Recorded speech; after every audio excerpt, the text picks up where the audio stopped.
Welcome to Dweller of the Dark. We are a channel honoring the yellowed and blackened bones of many prominent authors. We will be digging up several obscure, strange, and forgotten authors who influenced many of the great horror, science fiction, and fantasy writers today. Comment below if you like. If you have authors that you'd like to see recognized, list them in the comments or contact our author page. Subscribe for more tales of the horrifying, obscure, strange, and forgotten. We'll have quite a collection climbing out of the tombs.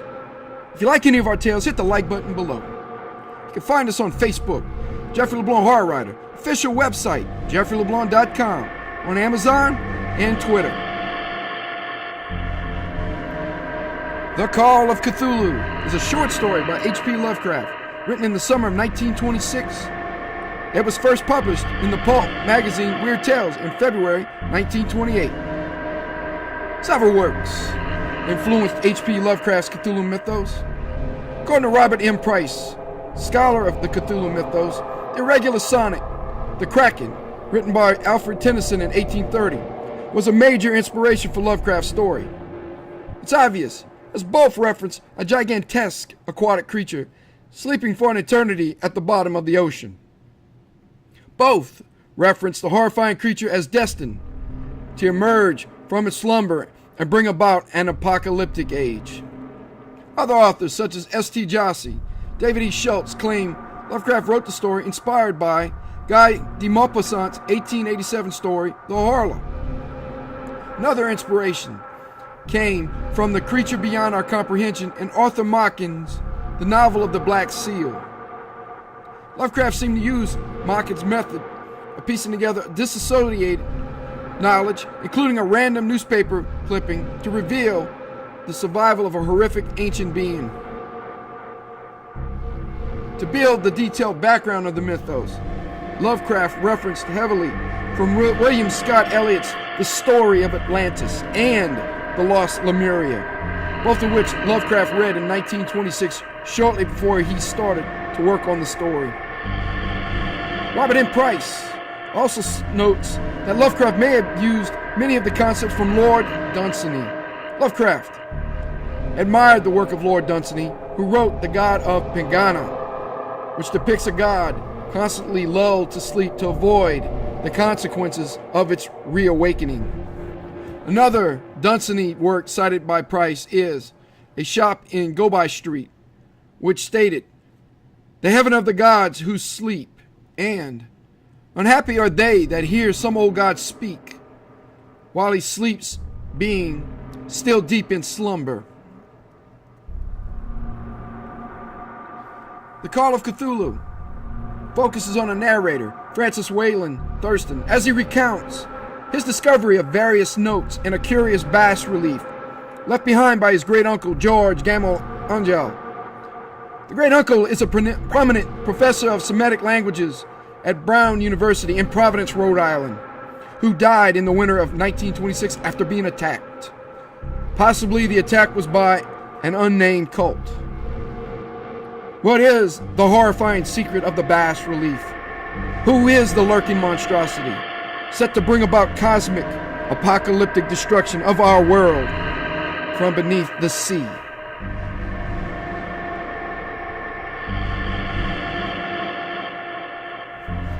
The Call of Cthulhu by H.P. Lovecraft.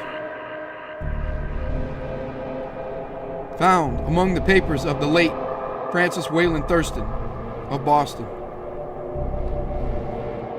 Of such great powers or being, there may be conceivably a survival of a hugely remote period when consciousness was manifested, perhaps in shapes and forms long since withdrawn before the tide of advancing humanity, forms of which poetry and legend alone have caught a flying memory and called them gods, monsters, mythical beings of all sorts and kinds.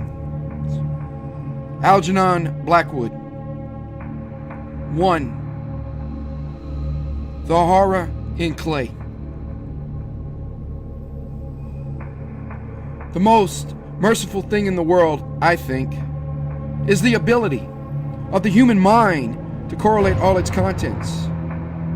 We live on a placid island of ignorance in the midst of black seas of infinity, and it was not meant that we should voyage far.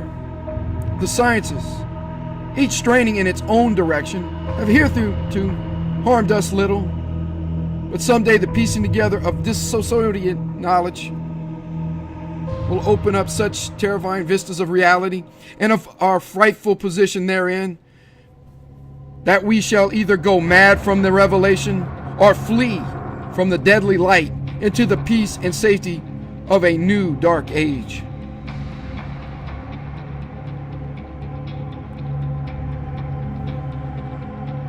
Theosophists have guessed at the awesome grandeur of the cosmic cycle wherein our world and human race form transient incidents. They have hinted at strange survivals in terms which would freeze the blood if not masked by a bland optimism. But it is not from them that there came the single glimpse of forbidden eons, which chills me when I think of it and maddens me when I dream of it. That glimpse, like all dread glimpses of truth, flashed out from an accidental piecing together of separate things. In this case, an old newspaper item and the notes of a dead professor. I hope that no one else will accomplish this piecing out. Certainly, if I live, I shall never knowingly supply a link in so hideous a chain. I think that the professor, too, intended to keep silent regarding the part he knew, and that he would have destroyed his notes had not sudden death seized him.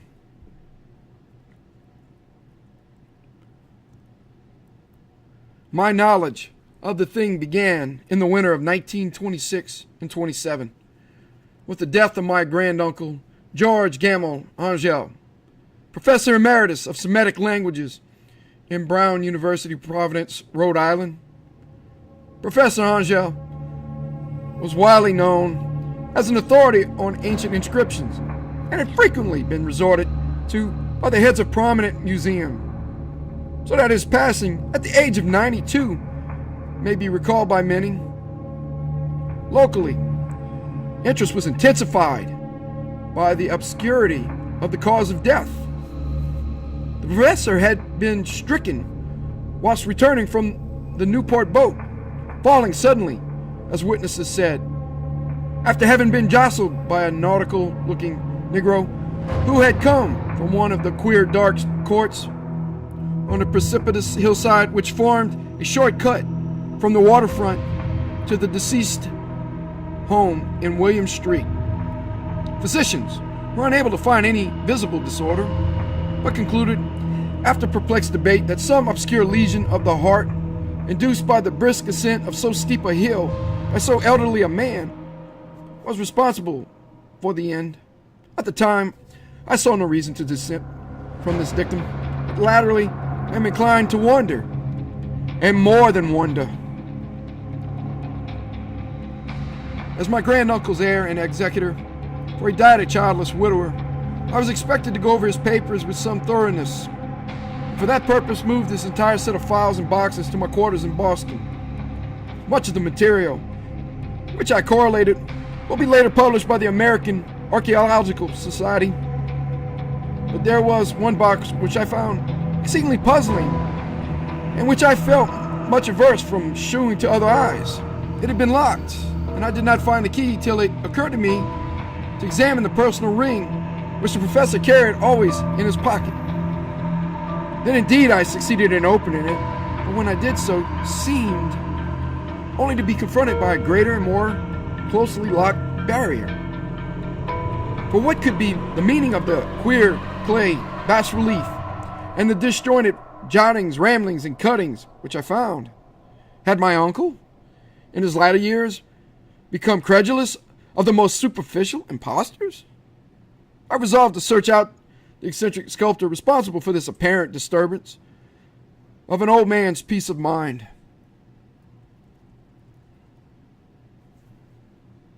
The bas-relief was a rough, rectangular, less than an inch thick, and about 5 by 6 inches in area. Obviously of modern origin, its designs, however, were far from modern in atmosphere and suggestion. For although the vagaries of cubism and futurism are many and wild, they do not often reproduce that cryptic regularity which lurks in prehistoric writing. And writing of some kind, the bulk of these designs seem certainly to be, though my memory, despite such much familiarity with the papers and the collections of my uncle, failed in any way to identify this particular species, or even to hint at its remotest affiliations. Above these apparent hieroglyphics was a figure of evidently pictorial intent, though its impressionistic execution forbade a very clear idea of its nature. It seemed to be a sort of monster, a symbol representing a monster, of a form which only a diseased fancy could conceive. If I say that my somewhat extravagant imagination yielded simultaneous pictures of an octopus, a dragon, and a human caricature, I shall not be unfaithful to the spirit of the thing. A pulpy, tentacled head surmounted a grotesque and scaly body with rudimentary wings. But it was the general outline of the whole which made it most shockingly frightful. Behind the figure was a vague suggestion of a cyclopean architectural background.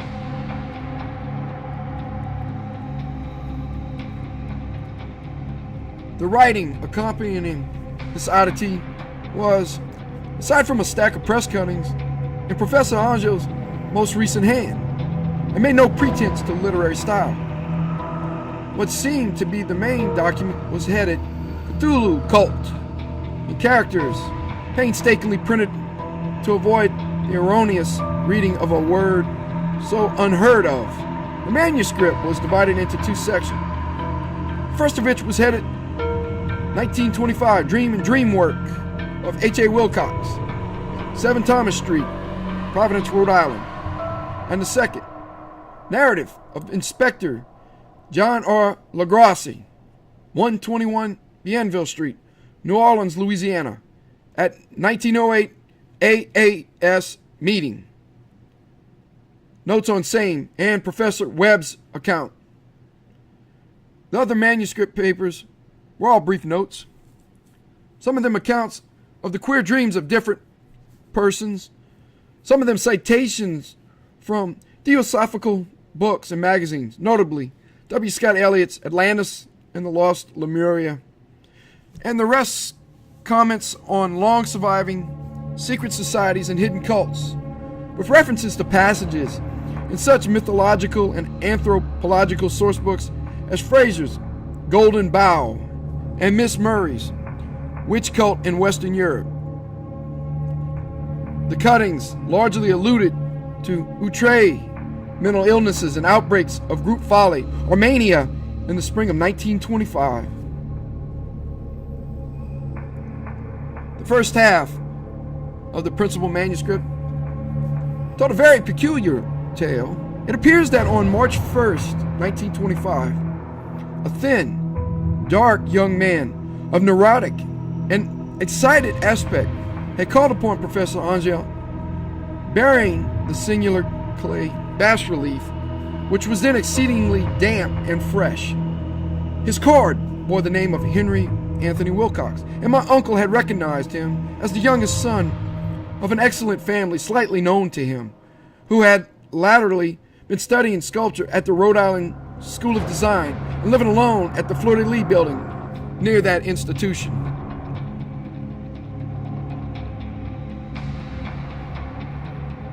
Wilcox was a precocious youth of known genius but great eccentricity, and had from the childhood excited attention through the strange stories and odd dreams he was in the habit of relating. He called himself psychically hypersensitive, but the statefolk of the ancient commercial city dismissed him as merely queer. Never mingling much with his kind, he had dropped gradually from social visibility and was now known only to a small group of atheists from the other towns. Even the Providence Art Club anxious to preserve its conservatism, had found him quite hopeless. On the occasion of the visit, ran the professor's manuscript. The sculptor abruptly asked for the benefit of his host's archaeological knowledge in identifying the hieroglyphics on the bas-relief. He spoke in a dreamy, stilted manner, which suggested pose and alienated sympathy. And my uncle shewed some sharpness in replying, for the conspicuous freshness of the tablet implied kinship with anything but archaeology. Young Wilcox's rejoinder, which impressed my uncle enough to make him recall and record it verbatim, was of a fantastically poetic cast, which must have typified his whole conversation, and which I have since found highly characteristic of him. He said, "It is new, indeed, for I made it last night, in a dream of strange cities, and dreams are older than brooding Tyre, or the contemplative Sphinx, or garden-girdled Babylon." It was then that he began that rambling tale which suddenly played upon a sleeping memory and won the fevered interest of my uncle. There had been a slight earthquake tremor the night before, the most considerable felt in New England for some years, and Wilcox's imagination had been keenly affected. Upon retiring, he had had an unprecedented dream of great cyclopean cities of Titan blocks and sky-flung monoliths, all dripping with green ooze and sinister with latent horror. Hieroglyphics had covered the walls and pillars, and from some undetermined point below had come a voice that was not a voice, a chaotic sensation which only fancy could transmute into sound, but which he attempted to render by the almost unpronounceable jumble of letters, Cthulhu Mythos. This verbal jumble was the key to the recollection, which excited and disturbed Professor Angel. He questioned the sculptor with scientific minuteness, and studied with almost frantic intensity the bas-relief on which the youth had found himself working. Chilled and clad only in his nightclothes when waking had stolen bewilderingly over him, my uncle blamed his old age. Wilcox afterward said, for his slowness in recognizing both hieroglyphics and pictorial design. Many of his questions seemed highly out of place to his visitor, especially with those which tried to connect the latter with strange cults or societies. And Wilcox could not understand the repeated promises of silence which he was offered in exchange for an admission of membership in some widespread mystical or paganly religious body. When Professor Angel became convinced that the sculptor was indeed ignorant of any cult or system of cryptic lore, he besieged his visitor with demands for future reports of dreams. This bore regular fruit, for after the first interview, the manuscript records daily calls of the young man, during which he related startling fragments of nocturnal imagery whose burden was always some terrible cyclopean vista of dark and dripping stone, with a subterranean voice or intelligent shouting monotonously in enigmatical sense impacts, uninscribable save as gibberish. The two sounds most frequently repeated are those rendered by the letters Cthulhu and irregular. On March 23rd, the manuscript continued. Wilcox failed to appear, and inquiries at his quarters revealed that he had been stricken with an obscure sort of fever and taken to the home of his family in Waterman Street. He had cried out in the night, rousing several other artists in the building, and had manifested since then only alternations of unconsciousness and delirium. My uncle at once telephoned the family, and from that time forward kept close watch of the case, calling often at the Thayer Street office of Dr. Toby, whom he learned to be in charge. The youth's febrile mind, apparently, was dwelling on strange things, and the doctor shuddered now and then as he spoke of them. They included not only a repetition of what he had formerly dreamed, but touched wildly on a gigantic thing miles high, which walked or lumbered about. He at no time fully described this object, but occasional frantic words, as repeated by Dr. Toby, convinced the professor that it must be identical with the nameless monstrosity he had sought to depict in his dream sculpture. Reference to this object, the doctor added, is invariably a prelude to the young man's subsidence into lethargy.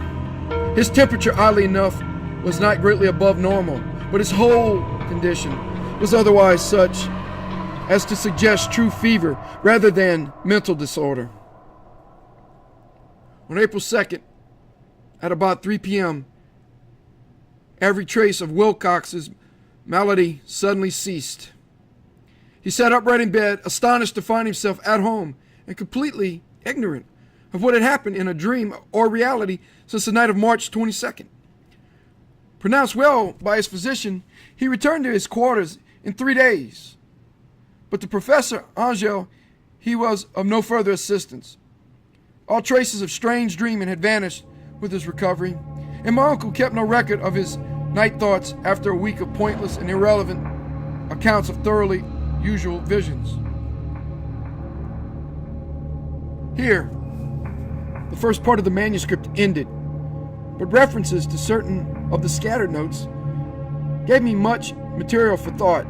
So much, in fact, that only the ingrained skepticism then forming my philosophy can account for my continued distrust of the artist. The notes in question were those descriptive of the dreams of various persons, covering the same period that in which Wilcox had had his strange visitations. My uncle, it seems, had quickly instituted a prodigiously far-flowing body of inquiries amongst nearly all the friends whom he could question without impertinence, asking for nightly reports of their dreams and the dates of any notable visions for some time past. The reception of his requests seems to have been varied, but he must, at the very least, have received more responses than any ordinary man could have handled without a secretary. This original correspondence was not preserved, but his notes formed a thorough and really significant digest. Average people in society and business, New England's traditional salt of the earth, gave an almost completely negative result. Though scattered cases of uneasy but formless nocturnal impressions appear here and there, always between March 23rd and April 2nd, the period of young Wilcox's delirium. Scientific men were little more affected, though 4 cases of vague description suggest fugitive glimpses of strange landscapes, and in 1 case, there is mentioned a dread of something abnormal. It was from the artists and poets that the pertinent answers came, and I know that panic would have broken loose had they been able to compare notes. As it was, lacking their original letters, I have suspected the compiler of having asked leading questions or of having edited the correspondence in corroboration of what he had latently resolved to see. That is why I continued to feel that Wilcox, somehow cognizant of the old data which my uncle had possessed, had been imposing on the veteran scientists. These responses from atheists told a disturbing tale. From February 28th to April 2nd, a large proportion of them had dreamed very bizarre things. The intensity of the dreams being immeasurably the stronger during the period of the sculptor's delirium. Over 1/4 of those who reported anything reported scenes and half sounds not unlike those Wilcox had described. And some of the dreamers confessed acute fear of the gigantic, nameless thing visible toward the last. 1 case, which the note describes with emphasis, was very sad. The subject, a widely known architect, with leanings toward theosophy and occultism, went violently insane on the date of Wilcox's seizure and expired several months later after incessant screamings. to be saved from some escaped denizen of hell. Had my uncle referred to these cases by name instead of merely by number, I should have attempted some corroboration and personal investigation. But as it was, I succeeded in tracing down only a few. All of these, however, bore out the notes in full. I have often wondered if all the objects of the professor's questioning felt as puzzled as did this fraction. It is well that no explanation shall ever reach them. The press cuttings, as I have intimated, touched on cases of panic, mania, eccentricity during the given period. Professor Angel must have employed a cutting bureau, for the number of extracts was tremendous and the sources scattered throughout the globe. Here was a nocturnal suicide in London, where a lone sleeper had leapt from a window after a shocking cry. Here likewise, a rambling letter to the editor of a paper in South America, where a fanatic deduces a dire future from visions he has seen. A dispatch from California describes a Theosophist colony as donning white robes en masse for some glorious fulfillment which never arrives. Whilst items from India speak guardedly of serious native unrest toward the end of March, voodoo orgies multiply in Haiti, and African outposts report ominous mutterings. American officers in the Philippines find certain tribes bothersome about this time, and New York policemen are mobbed by hysterical Levantines on the night of March 22nd and 23rd. The west of Ireland, too, is full of wild rumor and legendary, and a fantastic painter named Ordwa Bonnet hangs a blasphemous dream landscape in the Paris Spring Salon of 1926. And so numerous are the recorded troubles in insane asylums that only a miracle can have stopped the medical fraternity from noting strange parallelisms and drawing mystified conclusions. A weird bunch of cuttings, all told. And I, at this date, scarcely envisage the callous rationalism with which I set them aside. But I was then convinced that young Wilcox had known of the older matters mentioned by the professor. 2. The tale of Inspector Lagras. The older matters, which had made the sculptor's dream and bas relief so significant to my uncle, formed the subject of the second half of his long manuscript. Once before, it appears, Professor Angel had seen the hellish outlines of the nameless monstrosity, puzzled over the unknown hieroglyphics, and heard the ominous syllables which can be rendered only as Cthulhu. And all this in so stirring and horrible a connection that it is small wonder he pursued young Wilcox with queries and demands for data. The earlier experience had come in 1908, 17 years before, when the American Archaeological Society held its annual meeting in St. Louis. Professor Angel, as befitted one of his authority and attainments, had a prominent part in all the deliberations, and was one of the first to be approached by the several outsiders who took advantage of the convocation to offer questions for correct answering and problems for expert solution. The chief of these outsiders, and in a short time the focus of interest for the entire meeting, was a commonplace-looking middle-aged man who had traveled all the way from New Orleans for certain special information, unobtainable from any local source.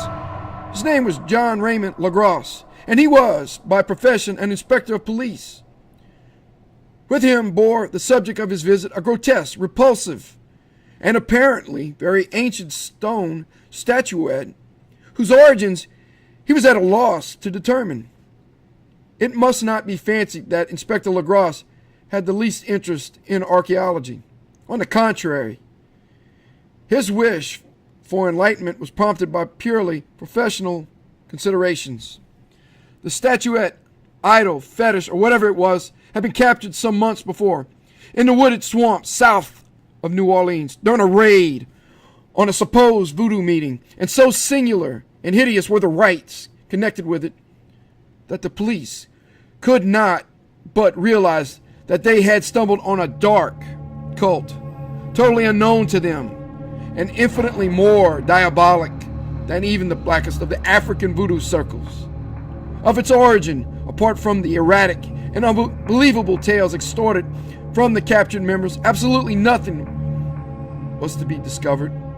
Hence the anxiety of the police for any antiquarian lore which might help them to place the frightful symbol and through it track down the cult to its fountainhead. Inspector Legrasse was scarcely prepared for the sensation which his offering created.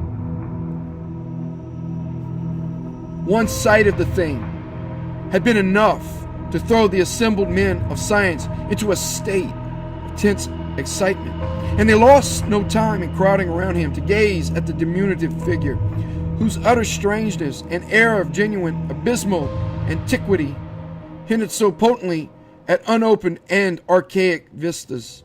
No recognized school of sculpture had animated this terrible object, yet centuries and even thousands of years seemed recorded in its dim and greenish surface of unplaceable stone. The figure, which was finally passed slowly from man to man for close and careful study, was between 7 and 8 inches in height and of exquisitely artistic workmanship. It represented a monster of vaguely anthropoid outline, but with an octopus-like head, whose face was a mass of feelers, a scaly, rubbery-looking body, prodigious claws on hind and forefeet, and long, narrow wings behind. This thing, which seemed instinct with a fearsome and unnatural malignancy, was of a somewhat bloated corpulence, and squatted evilly on a rectangular block or pedestal covered with undecipherable characters. The tips of the wings touched the back of the block. The seat occupied the center, whilst the long, curved claws of the doubled-up, crouching hind legs gripped the front edge and extended a quarter of the way down toward the bottom of the pedestal. The cephalopod head was bent forward, so that the ends of the facial feelers brushed the backs of huge forepaws which clasped the croucher's elevated knees. The aspect of the whole was abnormally lifelike, and the more subtly fearful because its source was so totally unknown. Its vast, awesome, and incalculable age was unmistakable. Yet, not one link did it shoot with any known type of art belonging to civilization's youth, or indeed to any other time. Totally separate and apart, its very material was a mystery. For the soapy, greenish black stone, with its golden or iridescent flakes and striations, resembled nothing familiar to geology or mineralogy. The characters along the base were equally baffling, and no member present, despite a representation of half the world's expert learning in the field, could form the least notion of even their remotest linguistic kinship. They, like the subject and material, belonged to something horribly remote and indistinct from mankind as we know it, something frightfully suggestive of old and unhallowed cycles of life in which our world and our conceptions have no part. And yet, as the members severely shook their heads and confessed defeat at the inspector's problem, there was one man in that gathering who whispered a touch of bizarre familiarity in the monstrous shape and writing, and who presently told with some diffidence of the odd trifle he knew. This person was the late William Channing Webb, professor of anthropology in Princeton University, and an explorer of no slight note. Professor Webb had been engaged 48 years before in a tour of Greenland and Iceland in search of some runic inscriptions which he failed to unearth, and whilst high up on the West Greenland coast had encountered a singular tribe or cult of degenerate Eskimo whose religion, a curious form of devil worship, chilled him with its deliberate bloodthirstiness and repulsiveness. It was a faith of which other Eskimo knew little, and which they mentioned only with shudders, saying that it had come down from horribly ancient eons, before ever the world was made. Besides nameless rites and human sacrifices, there were certain queer, hereditary rituals addressed to a supreme elder devil, or Tornasuk, and of this Professor Webb had taken a careful phonetic copy from an aged Anjuka, or wizard priest, expressing the sounds in Roman letters as best he knew how. But just now of prime significance was the fetish which this cult had cherished, and around which they danced when the aurora leaped high over the ice cliffs. It was, the professor stated, a very crude, bass-like relief of stone, comprising a hideous picture and some cryptic writing. And so far as he could tell, it was a rough parallel in all essential features of the bestial thing now lying before the meeting. This data, received with suspense and astonishment by the assembled members, proved doubly exciting to Inspector Legrasse, and he began at once to ply his informant with questions. Having noted and copied an oral ritual among the swamp cult worshippers his men had arrested, he besought the professor to remember as best he might the syllables taken down amongst the diabolist Eskimo. There then followed an exhaustive comparison of details and a moment of really awed silence when both detective and scientist agreed on the virtual identity of the phrase common to two hellish rituals so many worlds of distance apart. What, in substance, both the Eskimo wizards and the Louisiana swamp priest had chanted to their kindred idols was something very like this. The word divisions being guessed at from traditional breaks in the phrase as chanted aloud. Niglui, Miglim, Naf, Cthulu, Relaya, Bugla, Nago, Forgotten. Legrasse at one point in advance of Professor Webb, for several among his mongrel prisoners had repeated to him what older celebrants had told them the words meant. This text, as given, ran something like this. In his house at Relaya, dead Cthulhu waits dreaming. And now, in response to a general and urgent demand, Inspector Legrasse related as fully as possible his experience with the swamp worshippers, telling a story to which I could see my uncle attach profound significance. It savored of the wildest dreams of mythmaker and theosophist, and disclosed an astonishing degree of cosmic imagination among such half-caste and pariahs as might be least expected to possess it.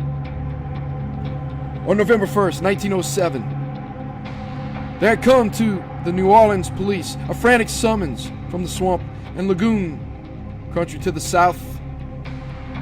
The squatters there, mostly primitive but good-natured descendants of Lafitte's men, were in the grip of stark terror from an unknown thing which had stolen upon them in the night. It was voodoo, apparently, but voodoo of a more terrible sort than they had ever known. And some of their women and children had disappeared since the malevolent tom-tom had begun its incessant beating, far within the black, haunted woods where no dweller ventured. There were insane shouts and harrowing screams, soul-chilling chants, and dancing devil flames. And the frightened messenger added, the people could stand it no more. So a body of 20 police, filling 2 carriages and an automobile, had set out in the late afternoon with the shivering squatter as a guide. At the end of the passable road, they alighted, and for miles splashed on in silence through the terrible cypress woods where day never came. Ugly roots and malignant hanging nooses of Spanish moss beset them, and now and then a pile of dank stones, a fragment of a rotting wall, intensified by its hint of morbid habitation, a depression which every malformed tree and every fungus islet combined to create. At length the squatter settlement, a miserable huddle of huts, hove in sight, and hysterical dwellers ran out to cluster around a group of bobbing lanterns. The muffled beat of tom-toms was now faintly audible far, far ahead, and a curdling shriek came at infrequent intervals when the wind shifted.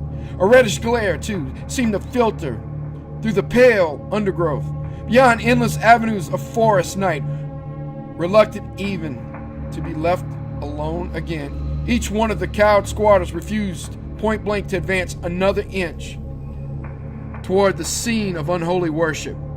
So Inspector Legrasse and his 19 colleagues plunged on unguided into the black arcades of horror that none of them had ever trod before. The region, now entered by the police, was one of traditionally evil repute, substantially unknown and untraversed by white men. There were legends of a hidden lake unglimpsed by mortal sight, in which dwelt a huge, formless, white, proliferous thing, and with luminous eyes, and squatters whispered that bat-winged devils flew up out of caverns in inner earth to worship it at midnight. They said it had been there before D'Iberville, before LaSalle, before the Indians, and before even the wholesome beasts and birds of the woods. It was nightmare itself, and to see it was to die. But it made men dream, so they knew enough to keep away. The present voodoo orgy was, indeed, on the merest fringe of this abhorred area, but that location was bad enough. Hence, perhaps the very place of the worship had terrified the squatters more than the shocking sounds and incidents.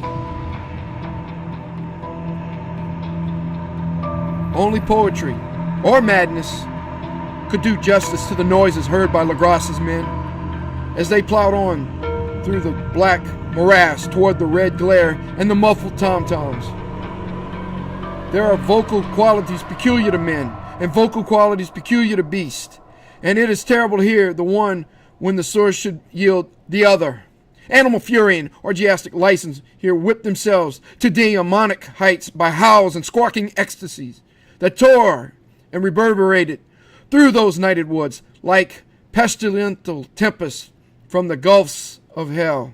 Now and then the less organized ululation would cease, and from what seemed a well-drilled chorus of hoarse voices would rise and sing, song, chant that hideous phrase or ritual. Naglui, Magla, Naf, Cthulhu, Relaya, Wagla, Nago, Dagan. Then the men, having reached the spot where the trees were thinner, came suddenly in sight of the spectacle itself. 4 of them reeled, 1 fainted, 2 were shaken into a frantic cry, which the mad cacophony of the orgy fortunately deadened. Legrasse dashed swamp water on the face of the fainting man, and all stood trembling and nearly hypnotized with horror. In a natural glade of the swamp stood a grassy island of perhaps an acre's extent, clear of trees and tolerably dry. On this now leaped and twisted a more indescribable horde of human abnormality than any but a Sim or an Angarola could paint.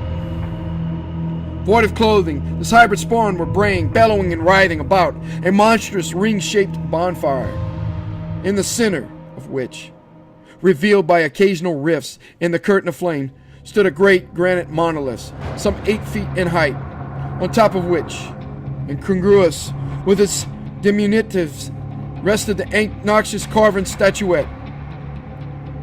From a wide circle of tin scaffolds set up at regular intervals from the flame-girt monolith as a center, hung, head downward, the oddly marred bodies of the helpless squatters who had disappeared. It was inside the circle that the ring of worshippers jumped and roared, the general direction of the mass motion being from left to right, an endless bacchanal between the ring of bodies and the ring of fire. It may have been only imagination, and it may have been only echoes, which induced one of the men, an excitable Spaniard, to fancy he heard antiphonal responses to the ritual from some far and unillumined spot deeper within the wood of ancient legendary and horror. This man, Joseph de Galvez, I later met and questioned, and he proved distractingly imaginative. He indeed went so far as to hint of the faint beating of great wings, and of a glimpse of shining eyes, and a mountainous white bulk beyond the remotest trees. But I suppose he had been hearing too much native superstition. Actually, the horrified pause of the men was of comparatively brief duration. Duty came first. And although there must have been nearly 100 mongrel celebrants in the throng, the police relied on their firearms and plunged determinedly into the nauseous rout. For 5 minutes, the resultant din and chaos were beyond description. Wild blows were struck, shots were fired, and escapes were made. But in the end, Legras was able to count some 47 sullen prisoners, whom he forced to dress in haste and fall into line between 2 rows of policemen. 5 of the worshippers lay dead, and 2 severely wounded ones were carried away on impoverished stretchers by their fellow prisoners.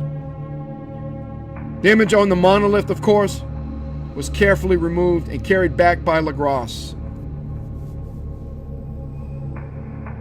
Examined at headquarters, after a trip of intense strain and weariness, the prisoners all proved to be men of a very low, mixed blood and mentally aberrant type.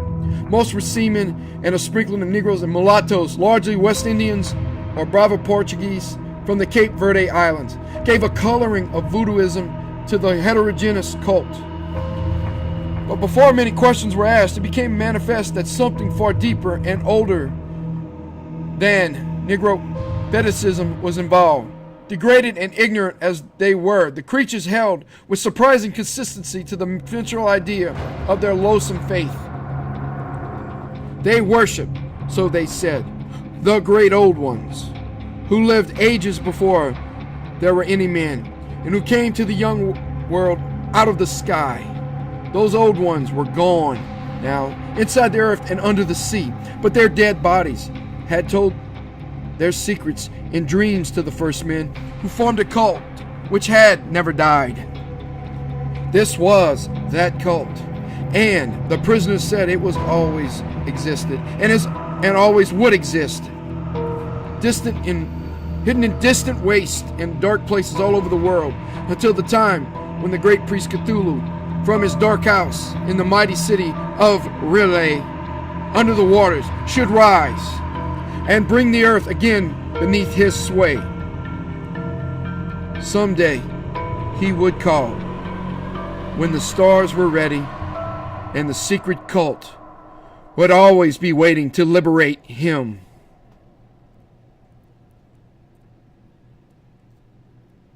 Meanwhile, no more must be told. There was a secret which even torture could not extract. Mankind was not absolutely alone amongst the conscious things of earth, for shapes came out of the dark to visit the faithful few.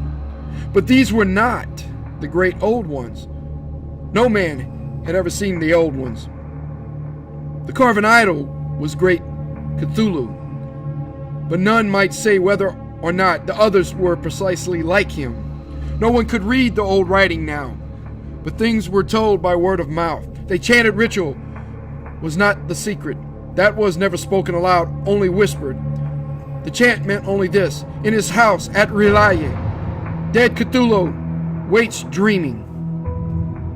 Only 2 prisoners were found sane enough to be hanged, and the rest were committed to various institutions.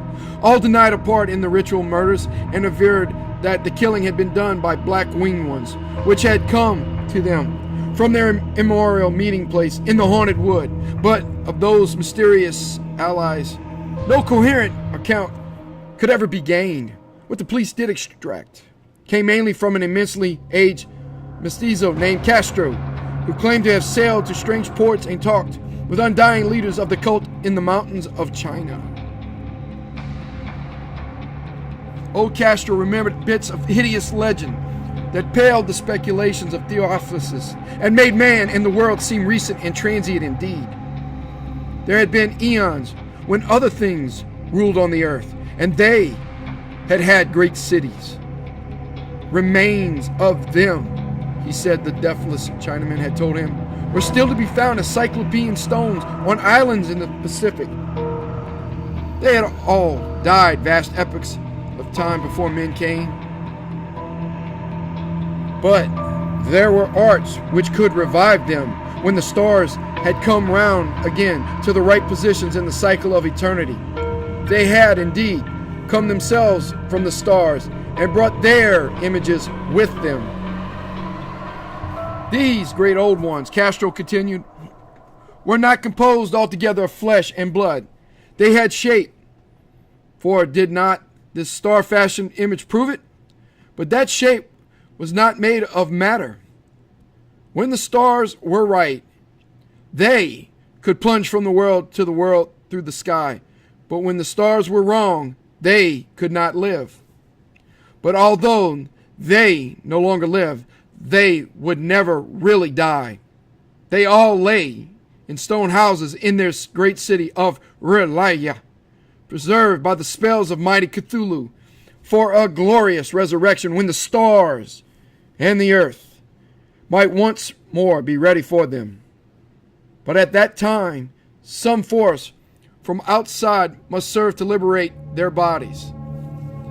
The spells that preserved them intact likewise prevented them from making an initial move, and they could only lie awake in the dark and think whilst uncounted millions of years rolled by. They knew all that was occurring in the universe, but their mode of speech was transmitted thought. Even now, they talked in their tombs. When, after infinities of chaos, the first men came, the great old ones spoke to the sensitive among them by molding their dreams, for only thus could their language reach the fleshy minds of mammals. Then, whispered Castro, those first men formed the cult around small idols, which the great ones shewed them. Idols brought in dim areas from dark stars. The cult would never die till the stars came right again. And the secret priest would take great Cthulhu from his tomb to revive his subjects and resume his rule of earth. The time would be easy to know, for then mankind would have become as the great old ones, free and wild and beyond good and evil, with laws and morals thrown aside and all men shouting and killing and reveling in joy. Then the liberated old ones would teach them new ways to shout and kill and revel and enjoy themselves, and all the earth would flame with a holocaust of ecstasy and freedom. Meanwhile, the cult, by appropriate rites, must keep alive the memory of those ancient ways and shadow forth the prophecy of their return. In the elder time, chosen men had talked with the entombed old ones in dreams. But then something had happened. The great city, Raleigh, with its monoliths and sepulchres, had sunk beneath the seas, the waves, and the deep waters full of the one primal mystery through which not even thought can pass, had cut off the spectral intercourse. But memory never died, and high priests said that the city would rise again when the stars were right. Then come out of the earth the black spirits of earth, moldy and shadowy, and full of dim rumors, picked up in caverns beneath forgotten sea bottoms. But of them old Castro dared not speak much. He cut himself off hurriedly, and no amount of persuasion or subtlety could elicit more in this direction. The size of the old ones, too, he curiously declined to mention. Of the cult, he said that he thought the center lay amid the pathless deserts of Arabia, where Irm, the city of pillars, dreams hidden and untouched. He was not allied to the European witch cult, and was virtually unknown beyond its members. No book had ever really hinted of it, though the deathless Chinaman said that there were double meanings in the Necronomicon of the mad Arab Abdul Azzared, which the initiated might read as they chose, especially the much discussed couplet. That is not dead which can eternal lie, and with strange eons even death may die. Legras, deeply impressed and not a little bewildered, had inquired in vain concerning the historic affiliations of the cult. Castro apparently had told the truth when he had said that it was wholly secret.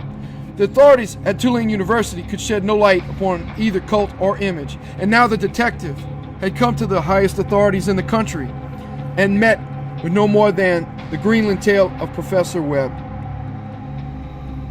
The feverish interest aroused at the meaning by Legrassi's tale, corroborated as it was by the statuette, is echoed in the subsequent correspondence of those who attended. Although scant mention occurs in the formal publications of the society, caution is the first care of those accustomed to face occasional charlatanry and imposture. Legras for some time lent the image to Professor Webb, but at the latter's death it was returned to him and remains in his possession, where I viewed it not long ago. It is truly a terrible thing, and unmistakably akin to the dream sculpture of young Wilcox. That my uncle was excited by the tale of the sculptor, I did not wonder, for what thoughts must arise upon hearing, after a knowledge of what Legras had learned of the cult, of a sensitive young man who had dreamed not only the figure and exact hieroglyphics of the swamp-found image and the Greenland devil tablet, but had come in his dreams upon at least 3 of the precise words of the formula uttered alike by Eskimo diabolists and mongrel Louisianians. Professor Angel's instant start on an investigation of the utmost thoroughness was eminently natural, though privately I suspected young Wilcox of having heard of the cult in some indirect way, and of having invented a series of dreams to heighten and continue the mystery at my uncle's expense. The dream narratives and cuttings collected by the professor were, of course, strong corroboration, but the rationalism of my mind and the extravagance of the whole subject led me to adopt what I thought the most sensible conclusion. So, after thoroughly studying the manuscript again, and correlating the theosophical and anthropological notes with the cult narratives of Legrassi, I made a trip to Providence to see the sculptor and give him the rebuke I thought proper for so boldly imposing upon a learned and aged man.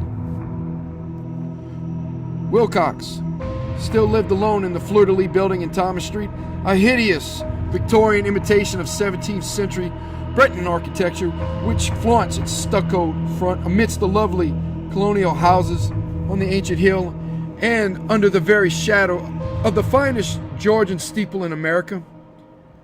I found him at work in his rooms, and at once conceded from the specimens scattered about that his genius is indeed profound and authentic. He will, I believe, sometime be heard from as one of the great decadents, for he has crystallized in clay and will one day mirror in marble those nightmares and fantasies which Arthur Machen evokes in prose and Clark Ashton Smith makes visible in verse and in painting. Dark, frail, and somewhat unkempt in aspect, he turned languidly at my knock and asked me my business without rising. When I told him who I was, he displayed some interest, for my uncle had excited his curiosity in probing his strange dreams, yet had never explained the reason for the study. I did not enlarge his knowledge in this regard, but with some subtlety to draw him out. In a short time, I became convinced of his absolute sincerity, for he spoke of the dreams in a manner none could mistake. They and their subconscious residuum had influenced his art profoundly, and he shewed me a morbid statue whose contours almost made me shake with the potency of its black suggestion. He could not recall having seen the original of this thing except in his own dream bas relief. But the outlines had formed themselves insensibly under his hands. It was, no doubt, the giant shape he had raved of in delirium. That he really knew nothing of the hidden cult, save from what my uncle's relentless catechism had let fall, he soon made clear. And again, I strove to think of some way in which he could possibly have received the weird impressions. He talked of his dreams in a strangely poetic fashion, making me see with terrible vividness the damp, cyclopean city of slimy green stone, whose geometry, he oddly said, was all wrong. And here, with frightened expectancy, the ceaseless, half-mental calling from underground, Cthulhu Fatagan, Cthulhu Fatagan. These words had formed part of that dread ritual which told of dead Cthulhu dream vigil in his stone vault at Relia, and I felt deeply moved despite my rational beliefs. I was sure had heard of the cult in some casual way, and had soon forgotten in amidst the mass of his equally weird reading and imagining. Later, by virtue of its sheer impressiveness, it had found subconscious expressions in dreams, in the bas relief, and in the terrible statue I now beheld, so that his imposture upon my uncle had been a very innocent one. The youth was of a type, at once slightly affected and slightly ill-mannered, which I could never like, but I was willing enough now to admit both his genius and his honesty. I took leave of him amicably and wished him all the success his talent promises.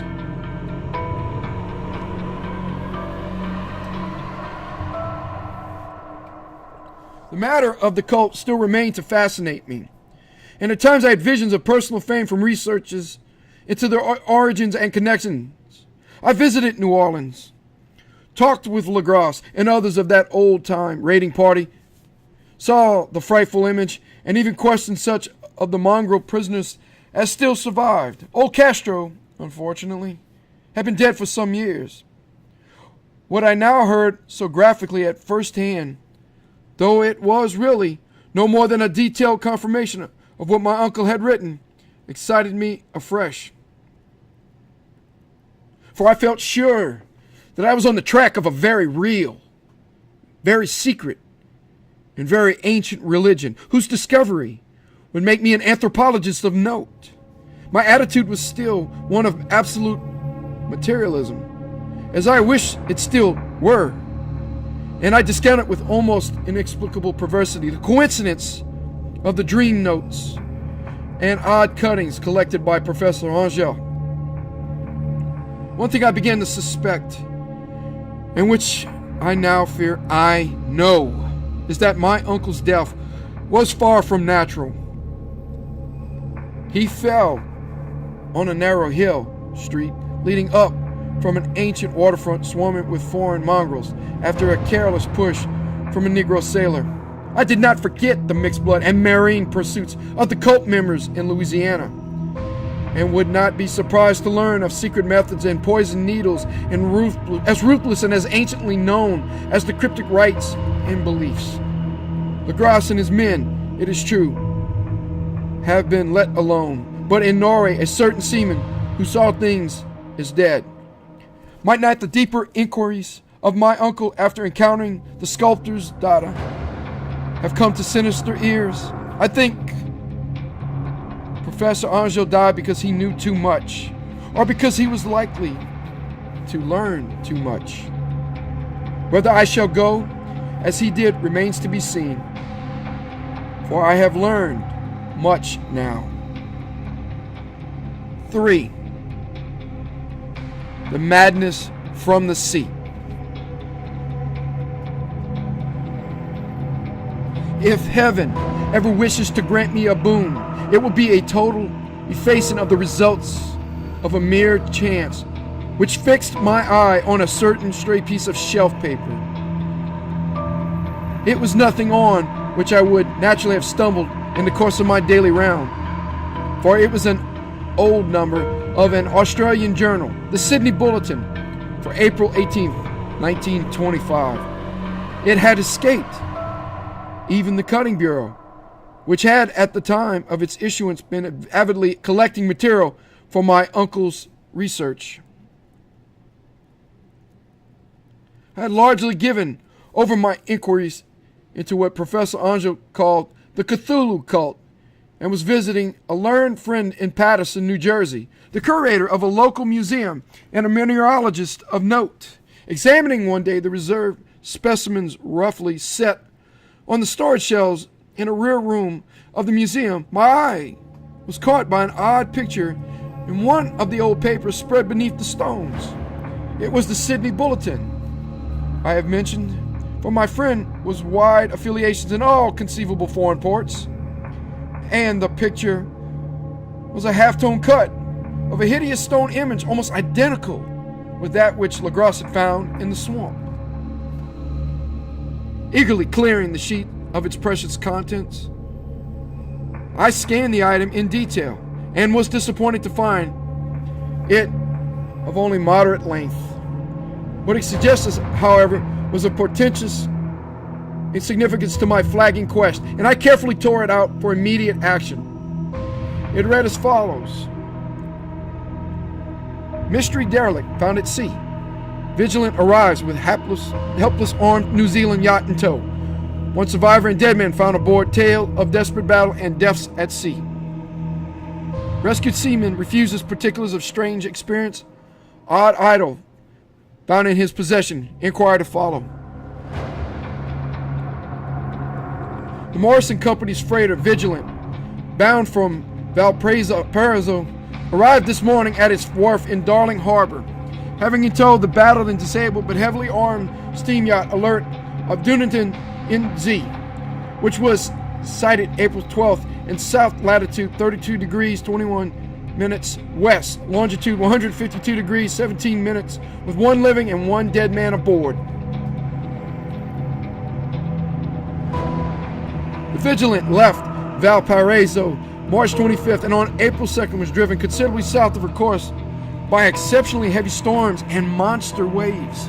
On April 12th, the derelict was sighted, and though apparently deserted, was found upon boarding to contain one survivor in a half-delirious condition and one man who had evidently been dead for more than a week. The living man was clutching a horrible stone idol of unknown origin, about a foot in height, regarding whose nature authorities at Sydney University, the Royal Society, and the museum in College Street all profess complete bafflement, and which the survivor says he found in the cabin of the yacht in a small carved shrine of common pattern.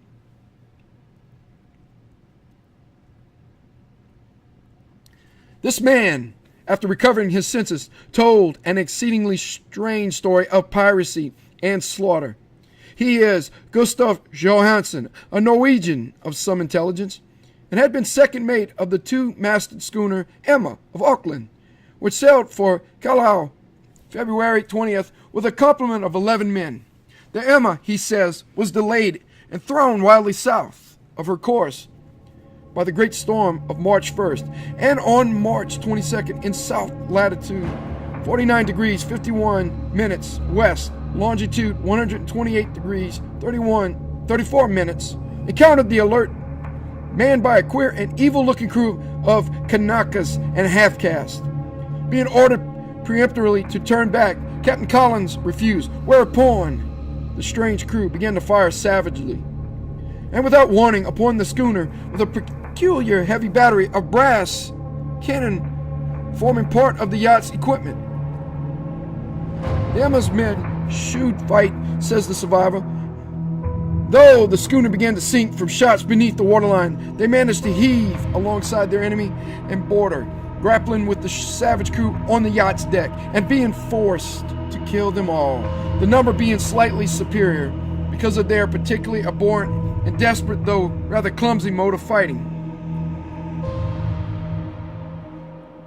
3 of the Emma's men, including Captain Collins and First Mate Green, were killed, and the remaining 8, under second mate Johansson, proceeded to navigate the captured yacht, going ahead in their original direction to see if any reason for their ordering back had existed.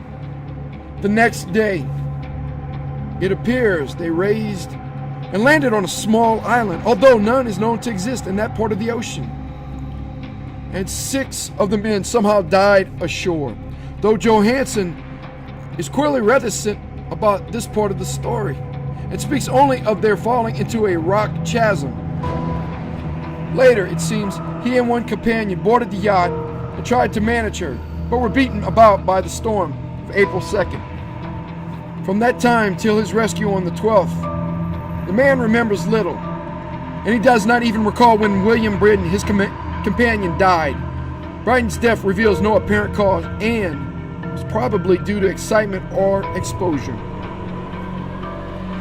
Cable advices from Dunedin report that the Alert was well known there as an island trader and bore an evil reputation along the waterfront.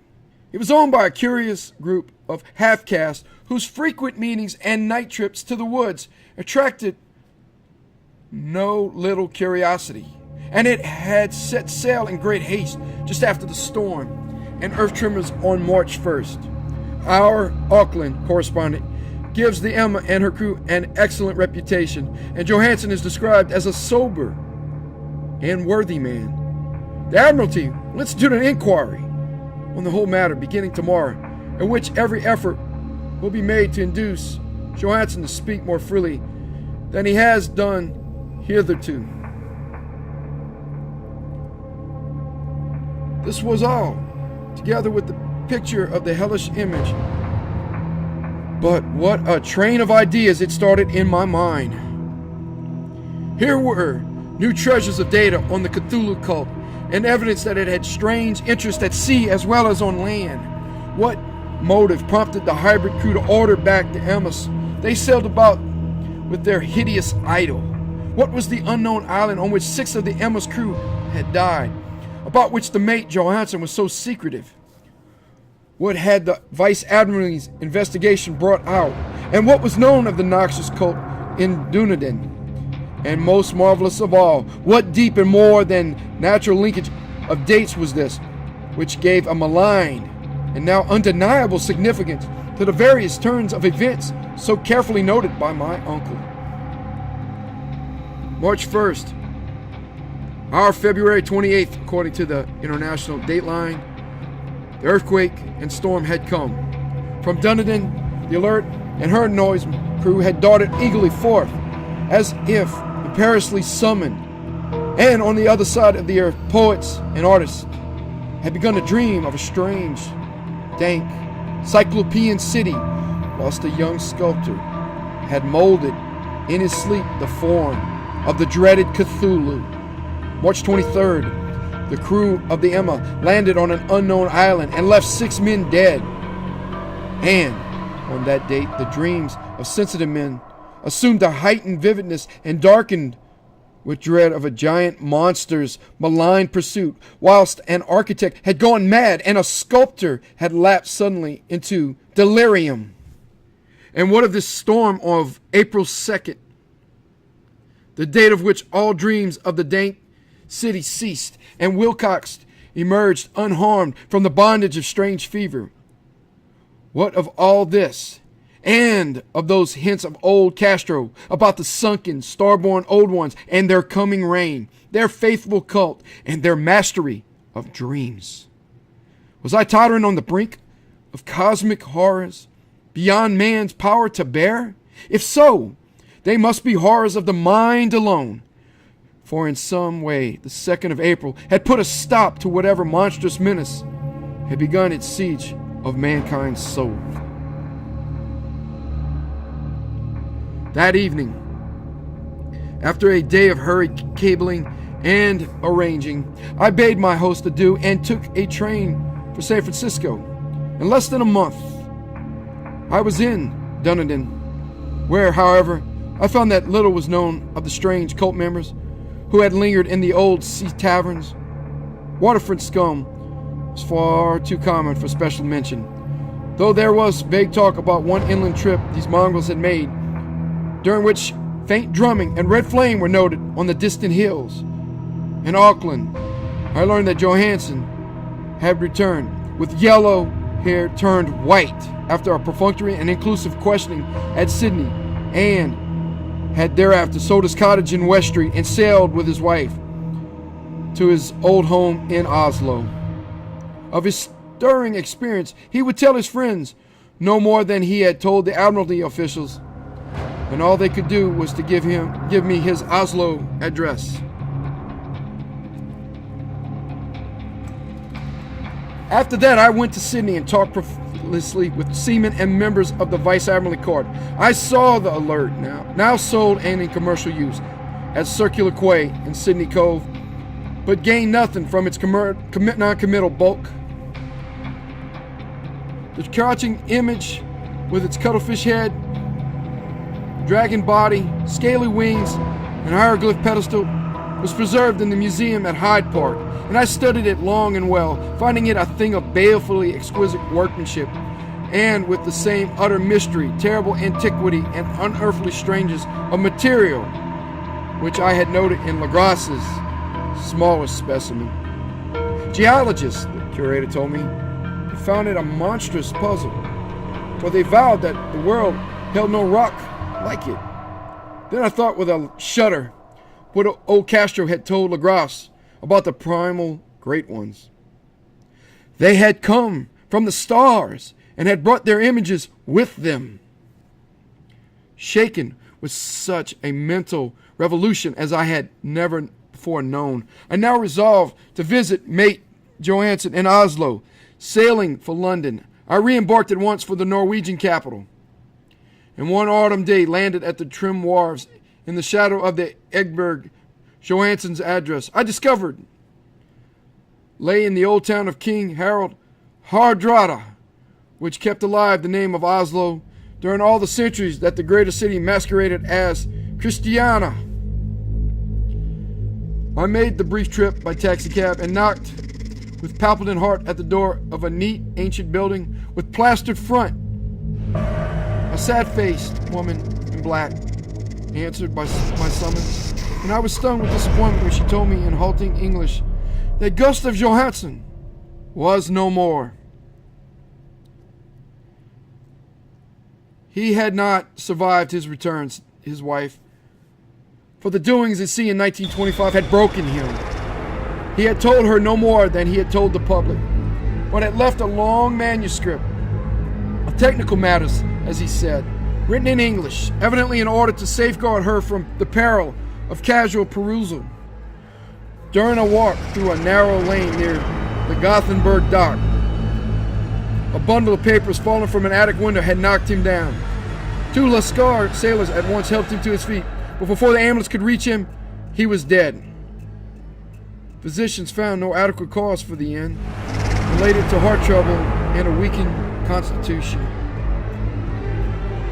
I now felt gnawing at my vitals, that dark terror which will never leave me till I, too, am at rest, accidentally or otherwise. Persuading the window that my connection with her husband's technical matters was sufficient to entitle me to his manuscript, I bore the document away and began to read it on the London boat. It was a simple, rambling thing. A naive sailor's effort at a post-facto diary, and strove to recall day by day that last awful voyage. I cannot attempt to transcribe it verbatim in all its cloudiness and redundance, but I will tell its gist enough to show why the sounds of the water against the vessel's sides became so unendurable to me that I stopped my ears with cotton. Johansson, thank God, did not know quite all, even though he saw the city and the thing. But I shall never sleep calmly again when I think of the horrors that lurk ceaselessly behind life in time and in space, and of those unhallowed blasphemies from elder stars which dream beneath the sea, known and favored by a nightmare cult ready and eager to loose them on the world whenever another earthquake shall heave their monstrous stone city again to the sun and air. Johansson's voyage had begun just as he told it to the Vice Admiralty. The Emma in ballast had cleared Auckland on February 20th, and had felt the full force of that earthquake-born tempest, which must have heaved up from the sea bottom the horrors that filled men's dreams. Once more under control, the ship was making good progress, when, held up by the Alert on March 22nd, and I could feel the mate's regret as he wrote of her bombarding and sinking. Of the swarthy cult fiends on the Alert, he speaks with significant horror. There was some peculiarity, abominable quality about them, which made their destruction seem almost a duty. And Johansson shows ingenious wonder at the charge of ruthlessness brought against his party during the proceedings of the Court of Inquiry. Then, driven ahead by curiosity in their captured yacht under Johansson's command, the men sight a great stone pillar sticking out of the sea, and in south latitude 47 degrees 9 minutes, west longitude 126 degrees 43 minutes, come upon a coastline of mingled mud, ooze, and weedy cyclopean masonry, which can be nothing less than the tangible substance of Earth's supreme terror. The nightmare corpse city of Railia, that was built in measureless eons behind history by the vast, loathsome shapes that seep down from the stars. There lay great Cthulhu and his hordes, hidden in green, slimy vaults, and sending out at last, after cycles incalculable, the thoughts that spread fear to the dreams of the sensitive and called imperiously to the faithful to come on a pilgrimage of liberation and restoration. All this Johansson did not suspect, but God knows he soon saw enough. I supposed that only a single mountaintop, the hideous monolith-crowned citadel whereon great Cthulhu was buried, actually emerged from the waters. When I think of the extent of all that may be brooding down there, I almost wish to kill myself forthwith. Johansson and his men were awed by the cosmic majesty of this dripping Babylon of elder demons, and must have guessed, without guidance, that it was nothing of this or of any sane planet. Awe at the unbelievable size of the greenish stone blocks, at the dizzying height of the great carven monolith, and at the stupefying identity of the colossal statues and bas-relief, with the queer image found in the shrine on the Alert, is poignantly visible in every line of the mate's frightened description. Without knowing what futurism is like, Johansson achieved something very close to it when he spoke of the city, for instead of describing any definite structure or building, he dwells only on broad impressions of vast angles and stone surfaces too great to belong to anything right or proper for this earth, and impious with horrible images and hieroglyphs. I mentioned his talk about angles because it suggests something Wilcox had told me of his awful dream. He had said that the geometry of the dream place he saw was abnormal, non-Euclidean, and loathsomely redolent of spheres and dimensions apart from ours. Now, an unlettered seaman felt the same thing whilst gazing at the terrible reality. Johansson and his men landed at a sloping mudbank at this monstrous acropolis, and clambered slippery up over tight and oozy blocks, which could have been no mortal staircase. The very sun of heaven seemed distorted when viewed through the polarizing miasma welling out from this sea-soaked perversion, and twisted menace and suspense lurked leeringly in those crazily elusive angles of carven rock, where a second glance showed concavity after the first showed convexity. Something very like fright had come over all the explorers before anything more definite than rock and ooze and weed was seen. Each would have fled had he not feared the scorn of the others, And it was only half-heartedly that they searched, and vainly, as it proved, for some portable souvenir to bear away. It was Rodriguez, the Portuguese, who climbed up the foot of the monolith and shouted of what he had found. The rest followed him and looked curiously at the immense carved door with the now familiar squid dragon bas-relief. It was, Johansen said, like a great barn door, and they all felt that it was a door because of the ornate lintel, threshold, and jambs around it. Though they could not decide whether it was lay flat like a trapdoor or slantwise like an outside cellar door. As Wilcox would have said, the geometry of the place was all wrong. One could not be sure that the sea and the ground were horizontal. Hence the relative position of everything else seemed phantasmally variable. Bryden pushed at the stone in several places without result. Then Donovan felt over it delicately around the edge, pressing each point separately as he went. He climbed interminably along the grotesque stone molding. That is, one would call it climbing if the thing was not, after all, horizontal, and the men wondered how any door in the universe could be so vast. Then, very softly and slowly, the acre great panel began to give inward at the top, and they saw that it was balanced. Donovan slid or somehow propelled himself down or along the jamb and rejoined his fellows, and everyone watched the queer recession of the monstrously carven portal. In this fantasy of prismatic distortion, it moved anomalously in a diagonal way, so that all the rules of matter and perspective seemed upset. The aperture was black, with a darkness almost material. The tenebrousness was indeed a positive quality, for it obscured such parts of the inner walls as ought to have been revealed, and actually burst forth like smoke from its eon-long imprisonment, visibly darkening the sun as it slunk away into the shrunken and gibbous sky on flapping membranous wings. The odor arising from the newly opened depths was intolerable, and at length the quick-eared Hawkins thought he heard a nasty slopping sound down there.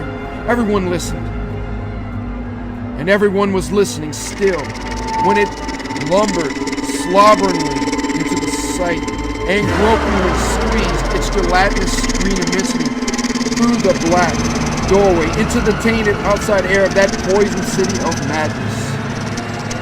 Poor Johansen's handwriting almost gave out when he wrote of this. Of the 6 men who never reached the ship, he thinks 2 perished of pure fright in that accursed instant. The thing cannot be described. There is no language for such abysms, a shrieking and immeasurable lunacy, such eldritch contradictions of all matter, force, and cosmic order. A mountain walked or stumbled. God, what wonder that across the earth a great architect went mad, and poor Wilcox raved with fever in that telepathic instant. The thing of the idols, the green, sticky spawn of the stars, had a weight to claim his own. The stars were right again, and what an aged old cult had failed to do by design, a band of innocent sailors had done by accident. After vigintillions of years, great Cthulhu was loose again, and ravening for delight. 3 men were swept up by that flabby claws before anybody turned. God rest them, if there be any rest in the universe. They were Donovan, Guerrera, Angstrom. Parker slipped as the other 3 were plunging frenziedly over endless vistas of green-crusted rock to the boat. And Johansen swears he was swallowed up by an angle of masonry which shouldn't have been there, an angle which was acute but behaves as if it were obtuse. So only Bryden and Johansen reached the boat and pulled desperately for the alert as the mountainous monstrosity flopped down the slimy stones and hesitated, floundering at the edge of the water. Steam had not been suffered to go down entirely, despite the departure of all hands for the shore. And it was the work of only a few moments of feverish rushing up and down between wheels and engines to get the Alert underway. Slowly, amidst the distorted horrors of that indescribable scene, she began to churn the lethal waters, whilst on the masonry of that charnel shore that was not of earth, the Titan thing from the stars slavered and gibbered like Polypheme, cursing the fleeing ship of Odysseus. Then, bolder than the storied Cyclops, great Cthulhu slid greasily into the water and began to pursue with vast wave-racing strokes of cosmic potency. Bryden looked back and went mad, laughing shrilly as he kept on laughing at intervals till death found him one night in the cabin, while Johansen was wandering deliriously. But Johansen had not given out yet. Knowing that the thing could surely overtake the Alert until steam was fully up, he resolved on a desperate chance, and setting the engine for full speed, ran, lightning-like, on deck and reversed the wheel. There was a mighty eddying and foaming in the noisome brine, and as the steam mounted higher and higher, the brave Norwegian drove his vessel head-on against the pursuing jelly, which rose above the unclean froth like the stern of a galleon. The awful squid head with writhing feelers came nearly up to the bowsprit of this sturdy yacht, but Johansen drove on relentlessly. There was a bursting as of an exploding bladder, a slushy nastiness as of cloven sunfish, a stench as of 1,000 open graves, and a sound that the chronicler would not put on paper.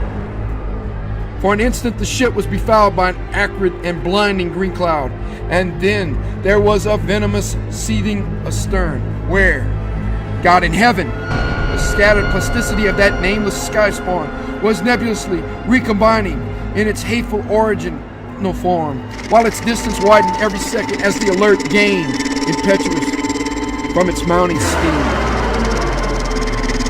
That was all. After that, Johansen only brooded over the idol in the cabin and attended to a few matters of food for himself and the laughing maniac by his side. He did not try to navigate after the first bold flight, for the reaction had taken something out of his soul. Then came the storm of April 2nd and a gathering of the clouds above his consciousness. There was a sense of spectral whirling through liquid gulfs of infinity, of dizzying rides through reeling universes on a comet's tail, and of hysterical plunges from the pit to the moon, and from the moon back again to the pit, all livened by a cachinnating chorus of the distorted, hilarious elder gods and the green, bat-winged mocking imps of Tartarus. Out of that dream came rescue. The Vigilant, the Vice Admiralty Court, the streets of Dunedin, and the long voyage back home to the old house by the Eggberg. He could not tell. They would think him mad. He would write of what he knew before death came, but his wife must not guess. Death would be a boon if only it could blot out the memories. That was the document I read, and now I have placed it in the tin box beside the bas-relief in the papers of Professor Angel. With it shall go this record of mine, this test of my own sanity, wherein is pieced together that which I hope may never be pieced together again. I have looked upon all the universe has to hold of horror, and even the skies of spring and the flowers of summer must ever afterward be poisoned to me. But I do not think my life will be long. As my uncle went, as poor Johansen went, so I shall go. I know too much, and the cult still lives. Cthulhu still lives too. I suppose again in that chasm of stone which has shielded him since the sun was young, his accursed city and sunken once more, for the Vigilant sailed over the spot after the April storm. but his ministers on earth still bellow and prance and slay around idol-capped monoliths in lonely places. He must have been trapped by the sinking whilst within his black abyss, or else the world would by now be screaming with fright and frenzy. Who knows the end? What has risen may sink, and what has sunk may rise. Loathsomeness waits and dreams in the deep, and decay spreads over the tottering cities of men. A time will come, but I must not and cannot think. Let me pray that, if I do not survive this manuscript, my executors may put caution before audacity and see that it meets no other eye.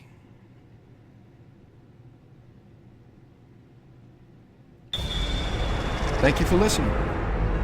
Have a good night.